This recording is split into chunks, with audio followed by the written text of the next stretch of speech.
Olá, eu sou Marília, sou médica internista. Vim aqui para falar um pouquinho sobre controle glicêmico hospitalar. Uma breve apresentação: eu fui formada pela Universidade Federal do Estado do Rio de Janeiro, fiz residência de clínica médica no Hospital da Polícia Militar do Rio e o ano adicional aqui na Faculdade de Medicina da USP. Atualmente sou mestrando em saúde coletiva pela Faculdade de Medicina da USP, estou coordenando a equipe de transição de cuidados no Instituto Perdizes.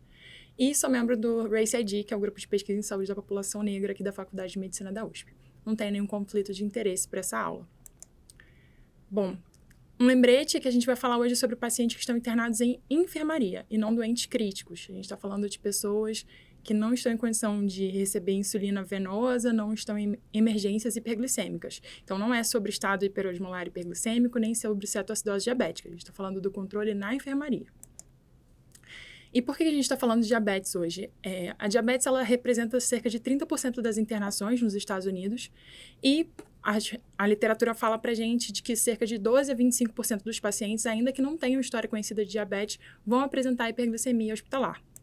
No Brasil, esse é o nosso quadro do ano de 2023.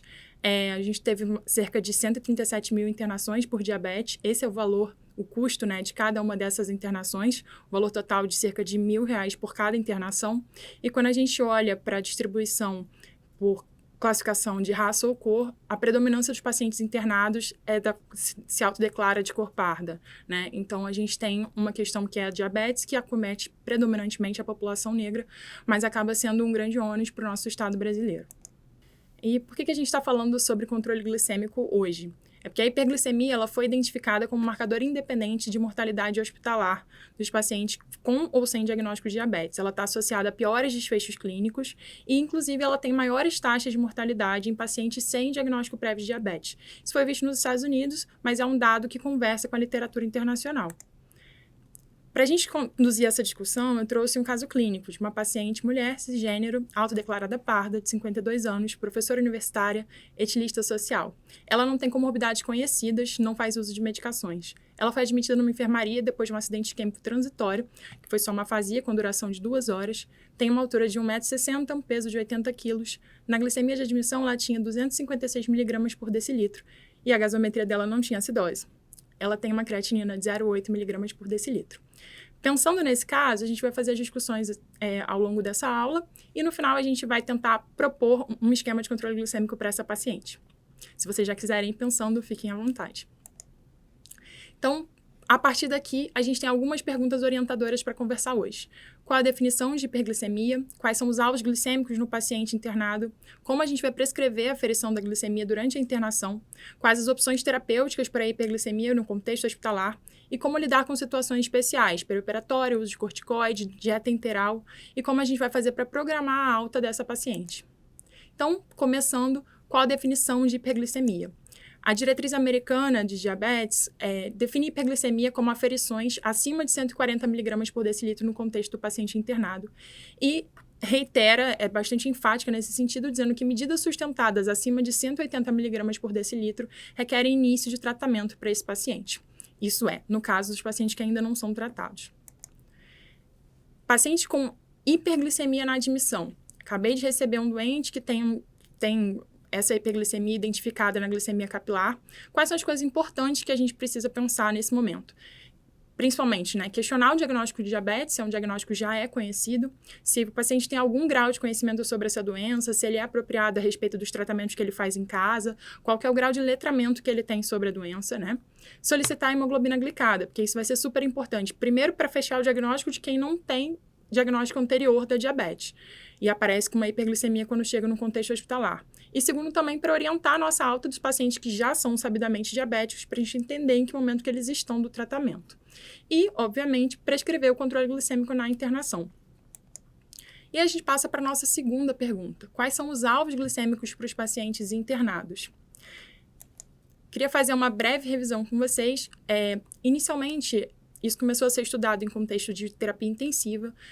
Foram publicados esses 2 trabalhos. O primeiro deles é de 2001. E ele foi realizado em um UTI belga. É um estudo unicêntrico, de mais ou menos 1.500 pacientes cirúrgicos, onde eles foram submetidos a um controle intensivo de 80 a 110 mg por decilitro de glicemia capilar, ou um controle convencional, de 180 a 200 miligramas por decilitro. Nesse primeiro trabalho, houve uma redução de mortalidade desses pacientes cirúrgicos que estavam internados nessa UTI. Na sequência, eles fizeram uma proposta de talvez expandir essa proposta de tratamento para pacientes clínicos, também na UTI desse hospital belga. Quando eles fizeram um tratamento para pacientes clínicos, nessa mesma proposição, né, controle intensivo ou controle convencional, eles observaram que não houve diferença de mortalidade e não houve diferença nos desfechos entre os dois perfis de controle glicêmico. Depois dos dois resultados dos trabalhos anteriores, foi proposto um estudo multicêntrico com diversas UTIs em pacientes internados por motivos diversos nessas unidades de terapia intensiva, e eles foram randomizados para receber controle intensivo ou controle convencional. O controle convencional ficou sendo até 180 mg por decilitro e o controle intensivo de 81 a 108 mg por decilitro. E o que foi notado é que os pacientes que foram randomizados para o controle intensivo tiveram um aumento de mortalidade de 2,6%. Independente do motivo da admissão da UTI, esses pacientes acabavam tendo mais risco de morte, né? Então, por essa razão, também foi visto depois em análises, né, de subgrupo desses pacientes, que os pacientes estavam mais propensos à hipoglicemia e a hipoglicemia apresentava um aumento de risco de morte desses pacientes que estavam internados e tinham sido randomizados para o controle intensivo. Então, saindo do Nice Sugar, a gente estabelece que os alvos glicêmicos para pacientes internados ficariam entre 140 e 180 miligramas por decilitro. Isso é extrapolado do contexto de terapia intensiva para o contexto de pacientes não críticos, internados em enfermaria. Mas a gente carece de novos trabalhos que tenham outras propostas de alvos glicêmicos para pacientes de enfermaria. Então, por essa razão, a gente acaba usando esse resultado extrapolado dos contextos de terapia intensiva. Então, o que fica determinado pela diretriz americana de diabetes? Que as aferições aleatórias são toleráveis a glicemias até 180 miligramas por decilitro e no contexto pré-prandial, glicemias de 110 a 140 miligramas por decilitro. A partir da literatura, existe um questionamento de que alguns pacientes podem ser submetidos a um controle mais intensivo. Quem são esses pacientes? Geralmente, pacientes cirúrgicos. E pacientes em cuidados paliativos, em doença renal crônica estadio final ou com alto risco de hipoglicemia podem ter controles mais permissivos. E a importância de tudo isso é justamente a hipoglicemia. Queria revisar um pouquinho com vocês como que a gente define hipoglicemia. Hipoglicemia de nível 1 é aquela entre 55 e 70 miligramas por decilitro. Geralmente não tem sintomas, mas pode eventualmente acabar apresentando sintomas. Poderia, para paciente com dieta oral, fazer correção oral com administração de 15 gramas de glicose por via oral, de absorção rápida, né, de 15 gramas de carboidratos de absorção rápida, e habitualmente isso é suficiente. A hipoglicemia de nível 2, ela seria caracterizada por glicemias aferições abaixo de 55 miligramas por decilitro e, habitualmente, elas estão associadas a sintomas neuroglicopênicos. E a hipoglicemia de nível 3 é um evento que tem alteração de nível de consciência e sintomas sistêmicos que precisam de auxílio de terceiros para correção naquele momento. Geralmente associada também a valores abaixo de 55 miligramas por decilitro, mas que, eventualmente, poderiam acontecer com algumas faixas um pouco maiores. E o que é importante relacionado à hipoglicemia? Ela é associada a um aumento de mortalidade e a um aumento do tempo de permanência hospitalar desses pacientes. E é por isso que ela precisa ser olhada com atenção. A gente vai falar um pouquinho sobre hipoglicemia agora. Então, quais são as causas intra-hospitalares de hipoglicemia que a gente precisa destacar? Mudança de dose de insulina no paciente que está internado, erros de administração, tanto do tipo de insulina, a dose que é feita ou o momento de aplicação, alteração da função renal sem correção do esquema de insulina, paciente que entra em jejum por baixa ingesta ou por interrupção da dieta, por exemplo, pacientes em dieta contínua que têm uma interrupção por qualquer motivo, pacientes que estão fazendo redução de dose de corticoide e não têm o esquema de insulina alterado, e pessoas, especialmente, né, pessoas com dificuldade de relatar sintomas. Tem uma inovação do ponto de vista de controle glicêmico, que são os dispositivos de aferição contínua de diabetes, como esse ilustrado na imagem. Ele está associado a um aumento de número de pacientes que são identificados tendo hipoglicemia, e ele permite uma diminuição dos valores médios de glicemia ao longo do dia, justamente porque a equipe médica está mais atenta e consegue ver esses períodos de hiperglicemia do paciente que está internado e faz uso desses dispositivos de aferição contínua.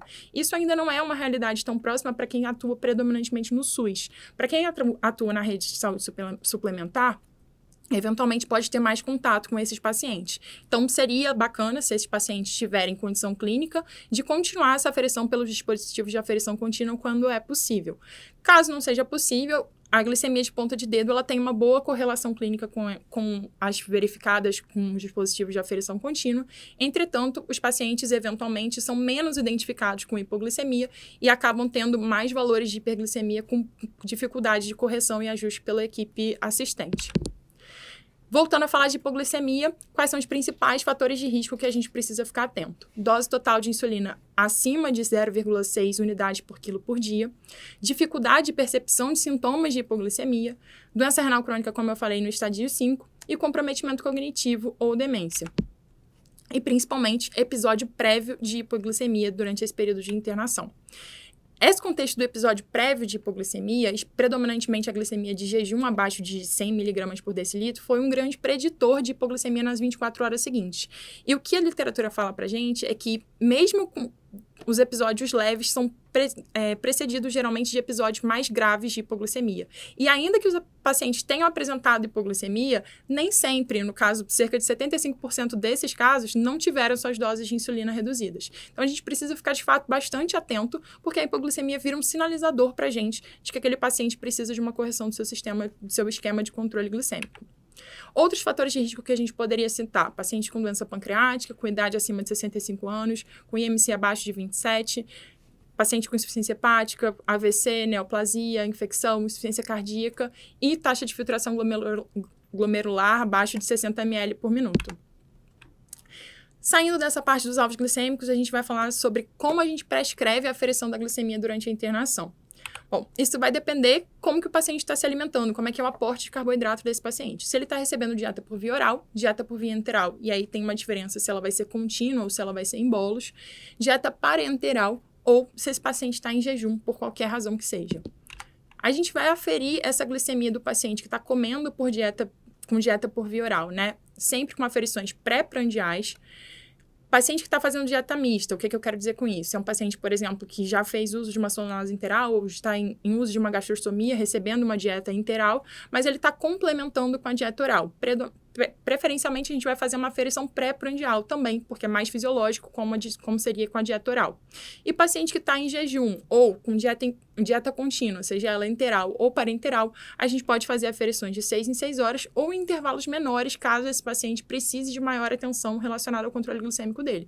Poderia ser de 4 em 4 horas, por exemplo. Num paciente que tem mais risco de fazer hipoglicemia, a gente precisa estar mais atento. Então, isso vai depender de como vinha o controle glicêmico anterior desse paciente, tá? E um cuidado especial que eu queria chamar a atenção de vocês é em relação às aferições das 22 horas. Eu acho que é bastante frequente para quem está na assistência perceber pessoas que prescrevem aferição pré-prandial e às 22 horas. Para que a gente pede essa aferição das 22 horas? Isso aqui basicamente é um dispositivo de segurança. A literatura fala pra gente, nesse trabalho, que é um trabalho randomizado sobre a suplementação de insulina, né, com correção, nesse horário das 22, ou seja, no horário que o paciente está indo se deitar, a gente percebe o seguinte, que é uma aferição importante para identificar paciente com risco de hipoglicemia, mas ela não está relacionada à melhora do controle glicêmico desse paciente, e não é indicado em paciente internados com diabetes tipo 2 para correção. Ou seja, a gente afere a glicemia das 22 exclusivamente para verificar se esse paciente tem risco de hipoglicemia. Se ele tiver uma aferição de glicemia baixa, por exemplo, em torno de 110, a gente vai ofertar um lanche para esse paciente. A gente não vai deixar esse paciente dormir em jejum, né? Dormir sem comer nenhuma outra suplementação naquele momento. E o que a gente não deve fazer com esse valor que a gente encontra às 22 horas? Fazer insulina de correção, com insulina rápida ou ultra rápida, certo? Então, a gente precisa ficar bastante atento, porque, eventualmente, se a gente não tem uma equipe que é treinada o suficiente para entender que essa glicemia das 22 horas não pode ser corrigida da mesma forma que a glicemia pré-prandial, isso, na verdade, vai oferecer um risco para esse paciente de fazer hipoglicemia na madrugada. Então, quais são as nossas opções terapêuticas para hiperglicemia no contexto hospitalar? A gente tem as terapias não insulínicas e as terapias insulínicas. Eu vou começar falando sobre as terapias não insulínicas. Nossa, que surpresa! A gente pode fazer terapia não insulínica no paciente internado? Sim, a gente pode. E a gente tem aqui uma revisão do Lancet que fala pra gente de vários trabalhos que estão sendo lançados recentemente, que estão sendo publicados progressivamente, que estão em curso ou que já foram publicados, são só alguns aqui, associando as terapias baseadas em incretinas para pacientes que estão internados em enfermarias. Então, das terapias não insulínicas, especialmente para as hiperglicemias leves, entre 180 e 200 miligramas por decilitro, as principais promessas do mercado, né, são os inibidores de DPP-4, né, as gliptinas, associadas ou não com insulina basal, os agonistas de GLP-1, né, associados também ou não com a insulina basal, e o que foi visto com o uso dessas medicações para pacientes que estão internados. A gente tem menor frequência de hipoglicemia, mas, eventualmente, por exemplo, no caso dos agonistas de GLP-1, tem mais incidência de náuseas e vômitos. Ainda falando de terapias não insulínicas, a gente tem os inibidores de SGLT2, que a gente conhece, né, como as glifosinas. E a recomendação da ADA também é que esses pacientes com diabetes tipo 2 e que têm um diagnóstico de INC tenham essa terapia mantida, se eles já fizerem uso domiciliar e se não tiver nenhum tipo de contraindicação, ou que eles iniciem no período em que eles estiverem para receber a alta dessa internação hospitalar. E, importante, pacientes em transição de cuidados, eles podem receber hipoglicemiantes orais, especialmente quando eles estão em programação de alta. A gente vai retomar isso um pouquinho mais lá na frente dessa discussão. Quando que a gente evita as terapias não insulínicas? A metformina a gente vai evitar especialmente com paciente que tem risco de acidose lática ou acidose por alguma outra causa nesse período que ele está internado, e especialmente porque é uma medicação que tem necessidade de ajuste para a função renal. Então, imagina um paciente que está no começo da sua internação, tem uma disfunção renal, uma lesão renal aguda por qualquer razão, e a gente precisa constantemente acompanhar esse valor de creatina para ver se a gente precisa ou não suspender a metformina. É mais prático e mais seguro para o paciente que a gente acabe deixando suspensa desde a admissão, especialmente em contextos agudos. As sulfonilureias, elas têm um risco aumentado de hipoglicemia sustentada para esses pacientes, especialmente quando eles estão com baixa ingesta por via oral. As tiazolinedionas, tipo a pioglitazona especialmente, né, elas têm um risco aumentado de descompensação de insuficiência cardíaca e uma associação com infarto agudo do miocárdio. E, voltando lá, naqueles que também são promissores no mercado, eles também têm alguns contextos em que precisam ser evitados, né? Os inibidores de DPP-4, as gliptinas, evitar nos contextos de doença pancreática, insuficiência cardíaca, especialmente a saxagliptina, que tem uma recomendação específica do FDA. Os agonistas de GLP-1, a gente vai evitar especialmente quando o paciente já tem náusea e vômito, tem qualquer sintoma de desmotilidade, também nos contextos de doença pancreática.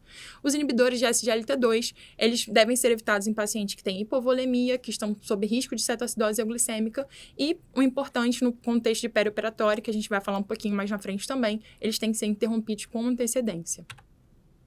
E aí, falando da terapia insulínica, que eu acho que talvez seja um dos motivos de maior interesse, né? Pensando em tentar sistematizar a nomenclatura que a gente vai usar ao longo dessa discussão, a gente vai falar dos esquemas de correção, que anteriormente eram chamados de sliding scale. Essa correção de nomenclatura foi feita a partir de 2023, nessa diretriz da ADA, né?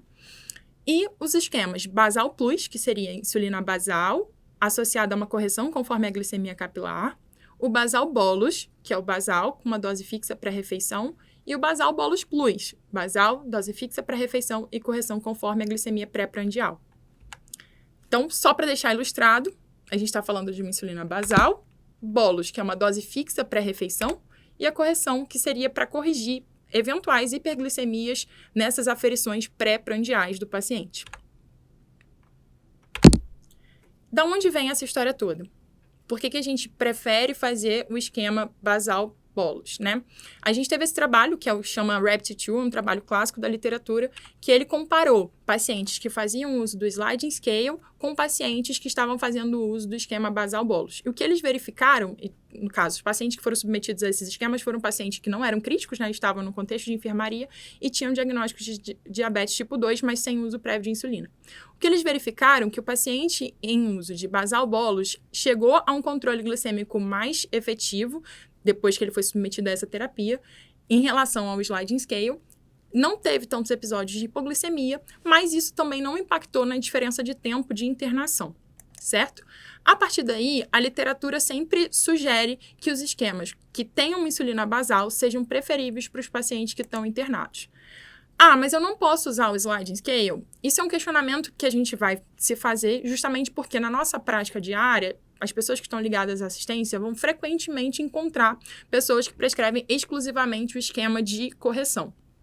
Esse trabalho que foi publicado no Journal of Hospital Medicine, em 2021, falava da possibilidade de prescrição de esquema de correção apenas. Para quem que isso poderia ser aplicado? Paciente que tinha uma glicemia de admissão até 180 mg por decilitro e ainda assim que fosse cauteloso o uso dessa opção terapêutica, que ela fosse apenas considerada para paciente com hiperglicemia leve, ou seja, até 180 ou até 200 mg por decilitro, e que isso não fosse um impeditivo da adição de uma insulina basal no caso dos pacientes que se descompensassem ou que tivessem dificuldade de controlar essa glicemia. Então, a gente precisa ter bastante cuidado nesses pacientes que estão exclusivamente com esquema de correção. E como que a gente vai fazer essa prescrição de insulina? Só ajustando nomenclatura novamente, eu tenho falado anteriormente para vocês a dose total diária de insulina. O que é isso? É a quantidade de insulina que a gente vai fazer ao longo do dia, independente da distribuição, porque aí a distribuição a gente vai fazer de acordo com o esquema que a gente definir. Em geral, essa dose inicial vai de 0,2 a 0,5 unidades por quilo por dia. Uma outra nomenclatura que é importante que vocês tenham conhecimento é o fator de sensibilidade à insulina ou o fator de correção. É a quantidade de miligramas por decilitro de glicose que uma unidade de insulina é capaz de reduzir. Esse fator de correção, vocês vão encontrar diversas formas de calcular ele na literatura. Habitualmente se usa a constante de 1.500 dividido pela dose total diária, ou eventualmente vocês vão ter acesso também a uma constante de 1.800 dividido pela dose total diária. Não existe necessariamente uma melhor forma de calcular, né? Tipo, qual dessas constantes é melhor de se usar. O que é importante é a gente entender que existe esse fator de correção para ser acrescentado na nossa prescrição de insulina. Então, como que a gente vai fazer para o paciente internado? Vou tentar resumir para vocês. O paciente com diabetes tipo 1, a gente vai manter o esquema de insulina basal. E aí, dependendo da ingesta oral dele durante a internação, ou do aporte glicêmico que a gente oferecer para esse paciente durante a internação, a gente vai acrescentar ou não bolos e vai manter também um esquema de correção. Uma coisa que a literatura fala é considerar reduzir de 20% da dose total diária domiciliar para os casos em que o paciente tem uma redução da ingesta por via oral. Importante em relação aos pacientes diabéticos tipo 1, também não é realidade da maioria das pessoas que estão na prática no SUS, é que, eventualmente, se esse paciente faz uso de bomba de insulina, né, a bomba subcutânea de aplicação de insulina, é importante que esse paciente saiba, primeiramente, manejar essa bomba e que a gente tenha especialistas que sejam capazes de fazer ajustes na bomba caso a gente precise mexer na dose desses pacientes. Caso não seja possível, a gente transiciona o esquema para aferição de ponta de dedo, mesmo a glicemia capilar de ponta de dedo, e associado a isso a insulina subcutânea como habitualmente, tá? Mas é importante lembrar que o paciente diabético tipo 1 não pode ficar sem insulina basal. Falando agora de paciente diabético tipo 2 ou paciente com hiperglicemia nova diagnosticada naquela internação. Esse esquema que eu estou passando para vocês, ele é baseado numa revisão que foi publicada pelo Lancet em 2021. Então, sinceramente, é um dos esquemas que eu mais adoto para os meus pacientes, do ponto de vista de condução. Então, fica a nossa sugestão aqui dessa sistematização. Paciente com hiperglicemia leve, até 200 mg por decilitro, a gente pode optar entre fazer um esquema só de correção ou já fazer um esquema que tem insulina basal, com ou sem correção. Paciente com hiperglicemia moderada, aqueles entre 200 e 250 mg por decilitro, ou que já faziam uso de insulina domiciliar bedtime, por exemplo. A gente sempre vai deixar um esquema com basal e a gente pode ou não acrescentar um bolos e deixar um esquema de correção. A hiperglicemia grave, ou seja, paciente que tem glicemias acima de 250, ou que já faziam uso domiciliar de insulinas acima de 0,6 unidades por quilo de peso, a gente vai manter com o esquema basal, a gente deixa já um esquema de bolos, com ou sem correção, e a gente vai avaliar como é que vai ficar o controle desse paciente ao longo da internação. Então, como a gente lida com situações especiais relacionadas a esses pacientes internados? Primeiro, dieta interal. É uma pergunta bastante frequente na nossa prática. Eu trouxe 2 trabalhos, um que é um estudo observacional e um estudo que é randomizado, e esses trabalhos acabam delineando as recomendações das diretrizes, né, da ADA, por exemplo, e também da Sociedade de Endócrino, todas elas dos Estados Unidos, tá, pessoal? Essa é a referência que a gente está usando hoje. E os 2 trabalhos, eles acabam mostrando o seguinte, que são pacientes em dieta interal, né, no caso, são pacientes mais propensos a hiperglicemias, têm uma certa maior dificuldade de controle dessas hiperglicemias ao longo do período da internação. E o que eles observaram é que, idealmente, esses pacientes precisam de uma prescrição de insulina basal para conseguir um melhor controle das hiperglicemias ao longo desse período internado. Então, o que fica claro para a gente, né? Que, preferencialmente, eles tenham um esquema de insulina basal e também um esquema de correção. E não fiquem fazendo o controle exclusivamente no esquema de correção, como a gente já tinha citado anteriormente. Uma das propostas, por exemplo, da Sociedade de Diabetes é que a gente faça uma prescrição para pacientes que estão em dieta enteral e parenteral que contemple uma correção com insulina, um controle de insulina basal, né, que pode ser aplicado 2 a 3 vezes ao dia, e que se acrescente um bolus com cerca de 1 unidade de insulina a cada 10 ou 15 gramas de carboidrato da dieta e uma insulina de correção para eventuais hiperglicemias que esses pacientes possam apresentar. E aqui lembrando, pacientes em dieta enteral contínua ou em dieta parenteral precisam de aferição de glicemia de 6 em 6 horas, por exemplo. E nessas 6 em 6 horas que eles forem aferidas a glicemia, que a gente vai fazer a aplicação desse bolus. Eventualmente, a gente não vai ter acesso à quantidade de carboidrato que compõe aquela dieta. E isso talvez dificulte o nosso cálculo de quantos a gente poderia fazer de bolos. Mas aí a gente pode usar, por exemplo, os esquemas anteriormente sugeridos, né? Fazendo um cálculo, por exemplo, por peso para esses pacientes, tá? E ir adaptando de acordo com as aferições de glicemia ao longo do período de cuidado desses pacientes. Uma coisa relacionada à dieta parenteral, que tem uma particularidade, alguns serviços possibilitam a introdução de insulina dentro da própria bolsa de dieta. Como isso não é regra para todos os serviços, o que é importante é que a gente conheça como que funciona a prescrição da dieta parenteral no lugar onde a gente trabalha.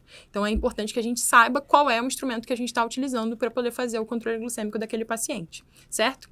E aí, falando também da dieta enteral, aqueles pacientes que estão com dieta mista, né, estão readaptando uma via oral, mas estão fazendo dieta enteral contínua, por exemplo, por uma gastrostomia. Esses pacientes, o controle dele vai ser igual aos pacientes que estão com dieta oral, aferição pré-prandial e esquemas a depender dos valores glicêmicos, né, com basal, bolus e correção.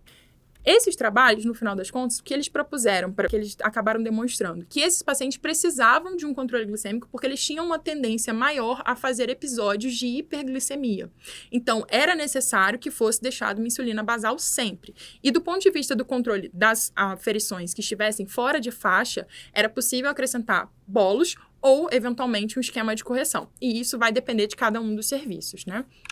Então, a sugestão da diretriz americana de diabetes é que se tenha insulina basal e que se acrescente cerca de 10 a 15 gramas de carboidrato da dieta, que seria o nosso bolus. Qual a questão relacionada a isso? Frequentemente, a gente não sabe, obviamente, qual é a quantidade de carboidrato que a dieta que o paciente está recebendo tem. Então, o que ficaria mais prático para a gente pensar? Entender que é um paciente que precisa de um esquema que contemple a glicemia dele basal, o controle glicêmico basal, com uma insulina basal, e associar a isso pequenas correções nas aferições que forem feitas ao longo do dia, que pode ser com um esquema de bolos e, para além, associar uma correção. São pacientes que vão tender a fazer mais hiperglicemia, especialmente aqueles que já são diabéticos com diagnóstico. Uma outra questão é que na dieta parenteral, a depender do serviço, é possível incluir a insulina já dentro da dieta. Isso não é tão comum, não acontece em todos os hospitais, mas quando é possível, isso acaba sendo melhor para o controle glicêmico daquele paciente. E aí a lógica é a mesma, uma unidade de insulina a cada 10 a 15 gramas de carboidrato da dieta que está sendo proposto. Outra situação especial são os pacientes que fazem uso de corticoide. O que a literatura mostra pra gente é que esses pacientes acabam apresentando hiperglicemias frequentes, a maioria dos pacientes que faz uso do corticoide acaba apresentando em algum momento, né, e que os esquemas de prescrição com insulina basal, eles são preferíveis aos esquemas que têm apenas correção. Os esquemas devem ser individualizados. Algumas propostas da literatura falavam a respeito de tentar associar, né, o tempo de duração do corticoide, a meia-vida do corticoide, com o perfil de insulina que vai ser escolhido. Mas o resumo dessa história é que nem sempre a gente tem as insulinas, por exemplo, de longa duração disponíveis. Eventualmente, na maioria dos serviços que são SUS, por exemplo, o que está mais disponível é a insulina NPH. E a NPH pode fazer um bom controle dessas hiperglicemias se ela for dividida em diversas tomadas ao longo do dia, por exemplo, para pacientes que fazem uso de múltiplas doses de corticoide ou que fazem uso de doses altas e acabam ficando hiperglicêmicos ao longo do dia todo. Então, o que é importante é a gente saber que a hiperglicemia associada ao corticoide precisa ser tratada, assim como a hiperglicemia associada ao paciente que tem diabetes. Então, não podemos ser lenientes no controle dessa glicemia dos pacientes fazendo uso de corticoide. Contexto de perioperatório, paciente com hemoglobina glicada, idealmente abaixo de 8%. Se eventualmente a gente não conseguir atingir esse alvo para esses pacientes, o ideal, recomendado também por essas diretrizes, predominantemente da sociedade americana, né, um alvo glicêmico de 100 a 180 miligramas por decilitro nas 4 horas anteriores à cirurgia. E aí, lembrando de algumas medicações que a gente precisa estar atento nesses pacientes. A metformina, se por acaso estiver em uso, ela tem que ser suspensa no dia do procedimento. Os inibidores de SGLT2, a gente deve suspender de 72 a 96 horas antes do procedimento. E os agonistas de GLP-1, que estão associados a um risco de broncoaspiração, justamente por conta da alteração da motilidade gástrica. É importante que a gente comunique, por exemplo, quando formos redigir o risco operatório desse paciente, que a gente comunique à equipe anestésica que o paciente faz uso dessa medicação. A recomendação da Sociedade Americana de Anestesia é que os pacientes que fazem aplicação semanal do agonista de GLP-1 tenham essa medicação suspensa 1 semana antes do procedimento e os que fazem aplicação diária não apliquem no dia do procedimento. Independente do paciente aplicar ou não a medicação, é importante que a equipe esteja ciente, justamente porque são pacientes que têm maior risco de broncoaspirar no procedimento, por exemplo, de indução anestésica. E falando agora de pacientes em uso de insulina, no contexto perioperatório. Eles eventualmente vão ficar em jejum para esse preparo do procedimento. Então, o que é importante? A gente tem que garantir a suspensão da insulina bolus. Qual é o objetivo da insulina bolus? Queimar a refeição do paciente. Ela é prescrita num contexto pré-prandial, por exemplo. Ou para pacientes em dieta enteral, que ela queime aquela hiperglicemia que é aferida naquele momento. Como o paciente não está recebendo aporte glicêmico, né, pelo menos pela dieta, a gente precisa suspender essa insulina bolus. E em relação à insulina basal, a gente pode manter a insulina e na literatura vocês vão ver diversas variações. Eventualmente, você pode considerar uma redução entre 50% e 80% da dose total diária dessa insulina basal. Isso vai depender de como vem o controle glicêmico desse paciente previamente. Se é um paciente que você demorou bastante para atingir um bom controle nesse contexto de paciente internado, talvez você possa manter a mesma dose de insulina basal, só que distribuir essa dose de uma forma, por exemplo, de 12 em 12 horas ao longo do seu dia, ao invés de deixar 3 aplicações diárias. E sempre bom lembrar, estes pacientes que estão em jejum precisam de aferição dessa glicemia de 6 em 6 horas ou de 4 em 4 horas, a depender do risco de hipoglicemia que eles apresentem. E como que a gente faz para programar a alta desses pacientes? A gente vai programar essa alta a partir da hemoglobina glicada, que a gente solicitou lá na admissão. São pacientes que a gente precisa entender em que momento do tratamento de diabetes eles estão. Se é um paciente que já requer um ajuste de prescrição por conta de um tratamento que não vinha com bom controle, ou se é um paciente que a gente acaba de diagnosticar. Então, paciente com hemoglobina glicada abaixo de 7%, a gente tem que iniciar tratamento caso não tenham tido diagnóstico anterior, ou que a gente mantenha a prescrição que ele já vai fazendo uso em casa. Paciente que tem uma glicada entre 7% e 9%, a gente ajusta a prescrição e a gente pode considerar a introdução de uma insulina basal para aqueles que não fazem uso ainda, ou manter 50% da basal da internação, por exemplo. Paciente com glicada acima de 9, aí a gente vai ajustar a prescrição daqueles que têm possibilidade, por exemplo, de introduzir uma insulina basal e eventualmente, a gente pode considerar já deixar um esquema já com basal bolus, e aí a dose sugerida seria, por exemplo, 80% da dose hospitalar. Em relação aos hipoglicemiantes orais, nesse contexto de programação de alta, quando é possível, reintroduzir 2 dias antes da alta para a gente entender como que vai ser o comportamento de variabilidade glicêmica desse paciente a partir dessa reintrodução. E aí, nesse contexto de programação de alta, queria frisar a importância da transição de cuidados. São pacientes que acabam tendo uma melhor adaptação às prescrições ou às alterações de prescrição que a gente faz para o controle glicêmico nesse contexto de retorno para o seu domicílio. Então, voltando lá para o nosso caso clínico dessa paciente que a gente comentou lá no início, né? Uma mulher cisgênero, autodeclarada parda, de 52 anos, professora universitária, ativista social, não tinha nenhuma comorbidade conhecida, mas é admitida numa enfermaria depois de um acidente isquêmico transitório. Ela, como eu comentei anteriormente, ela tem uma altura de 1,60 m, um peso de 80 kg, a glicemia da admissão foi 250, e aí só lembrando um pouquinho, lá naquela revisão do Lancet, ficaria já em torno de uma glicemia de moderada a grave, né? E uma creatinina de 0,8. Então, ela tem uma função renal, a princípio, preservada. Nas primeiras 24 horas dela de internação, porque ela estava com dieta oral liberada, lembrando, né, que ela ficou com uma afasia que teve duração apenas de 2 horas, ela teve as seguintes aferições. Esses horários são os horários de aferição pré-prandial. Todos eles acima de 200, com uma glicemia que chega a 301, que seria já uma glicemia grave, né? Hiperglicemia grave. Como ficaria a prescrição de vocês? Se quiserem pausar o vídeo agora, nesse momento, e propor um esquema de controle glicêmico para ela, é possível. E na sequência, a gente vai ter um exemplo de como que a gente poderia prescrever insulina para essa paciente. Então, no meu esquema exemplo, eu lembrei, né? Uma paciente de 80 quilos nesse momento.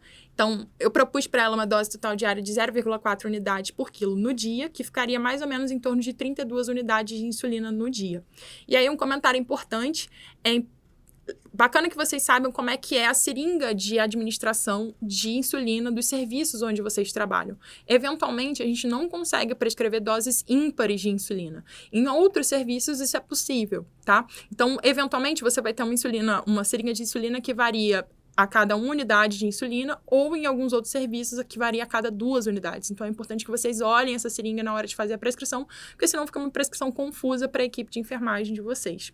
Então, pensando nessa dose que eu calculei, eu vou distribuir ela 50% para NPH, ou seja, 50% para insulina basal, e aí daria mais ou menos 16 unidades por dia, mas para distribuir de forma igual ao longo do dia, eu deixei 5 unidades no café, 5 unidades antes do almoço e 5 unidades às 22 horas.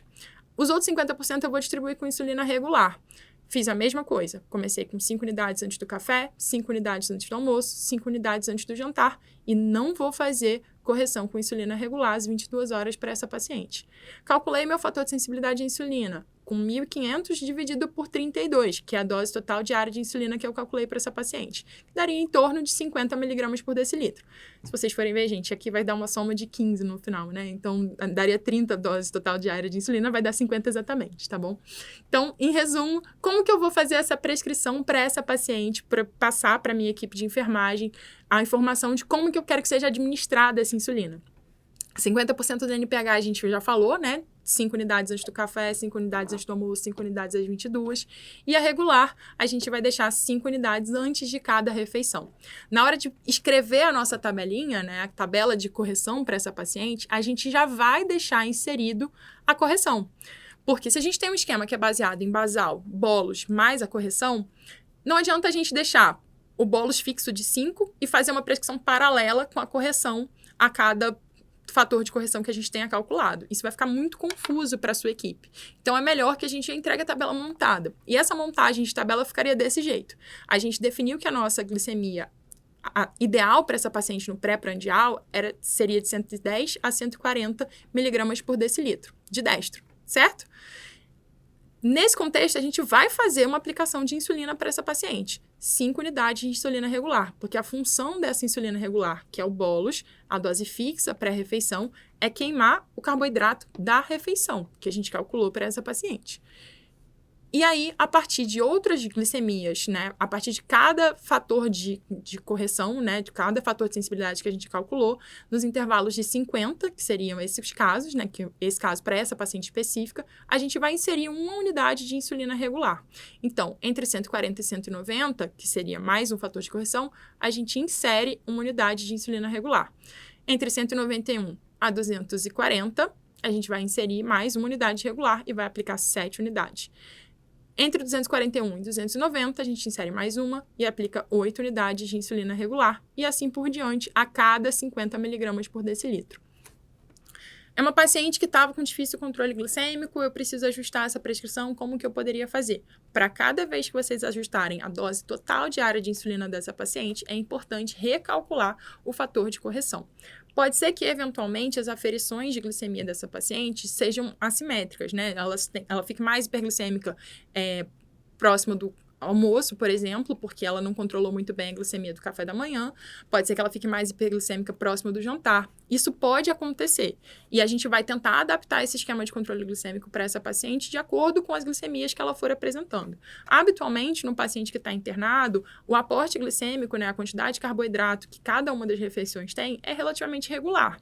Isso não é tão a mesma regra para o paciente que está em domicílio. E é justamente por essa razão que a gente precisa, quando o paciente está em domicílio, em acompanhamento ambulatorial, fazer a adaptação do esquema dele a partir das aferições que ele traz para a gente ao longo das consultas de revisão.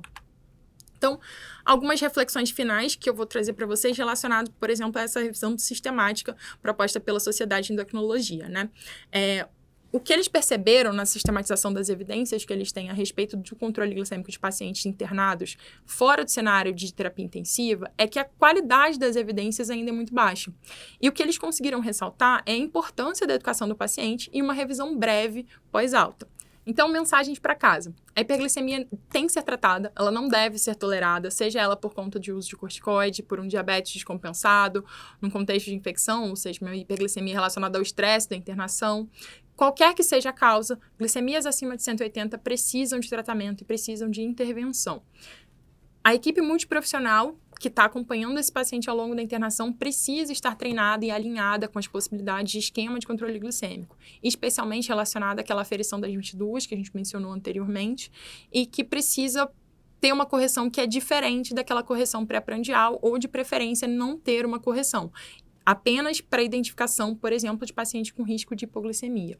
O paciente tem que estar envolvido nesse tratamento. Não adianta a gente ter uma prescrição belíssima de insulina para esse paciente se ele não compreende as questões relacionadas ao uso dessa medicação ou as propostas envolvidas no tratamento desse paciente. É importante que esse doente tenha reavaliações frequentes, tanto no contexto hospitalar quanto no contexto ambulatorial. No contexto hospitalar, a gente precisa entender se o esquema que a gente propôs está sendo eficaz ou não no controle dessas hiperglicemias, e especialmente se esse paciente não está apresentando, por exemplo, hipoglicemias. E para todo paciente que tiver ajuste de prescrição no contexto de internação hospitalar, que tiver mudança no seu esquema de insulina, ele precisa de um retorno ambulatorial breve, ele tem que ser revisto, e o profissional que recebê-lo no ambulatório, ou, por exemplo, numa clínica de família, tem que estar ciente de que aconteceu essa modificação na prescrição dele de insulina ou das medicações de hipoglicemia antiorais, para que ele possa fazer intervenções precoces nesse tratamento desse paciente. Acho que é isso. Agradeço a atenção e fica aqui o QR Code do RaceID, que é o grupo de pesquisa do qual eu faço parte. Qualquer dúvida, fico à disposição pelo e-mail. Obrigada.